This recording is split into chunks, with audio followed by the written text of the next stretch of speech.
We're going to look at problem 10 of your MT1 LT7 assignment. Remember, two functions are inverses of each other if and only if f of g of x equals x and g of f of x also equals your identity element, which is x. So on this problem, they told you they're inverses and they just want you to show it. So let's find f of g of x. So what happens is I'm going to take f of x, and instead of writing x, I'm going to write g of x. So I'm going to say, my pen's not working, there we go, we start with x squared. So we're going to say g of x squared over 2 minus 6. Well, g of x is the square root of 2x plus 12. So we're going to say, oh, that's going to be the square root of 2x plus 12 squared over 2 minus 6. Well, the square and square root, they're inverse operations. So in other words, you get 2x plus 12 over 2 minus 6. I'm going to split up this fraction so I have a common denominator.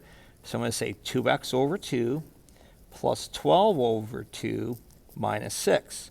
Well, 2x over 2 is x plus 6 minus 6. Oh, look at that. We get x. There is your identity element. I'm going to switch colors now. And now we're going to go find g of f of x.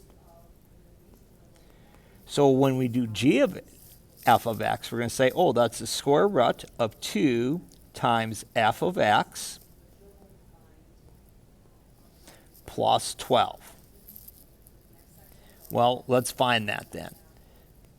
2 f of x, I'm going to make it a little bit smaller, I can't see, is x squared over 2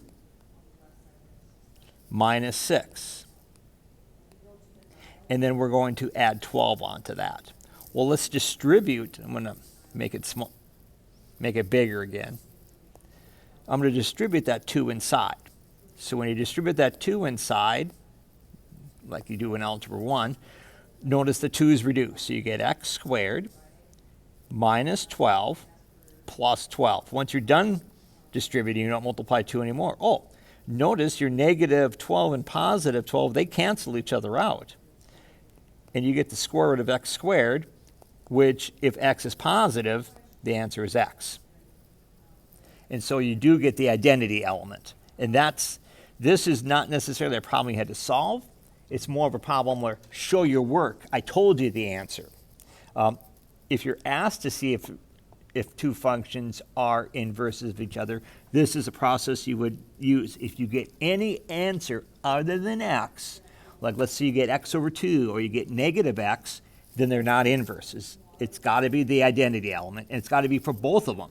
If you get x for one of them and negative x for the opposite one, they're not inverses. Okay, good luck to you.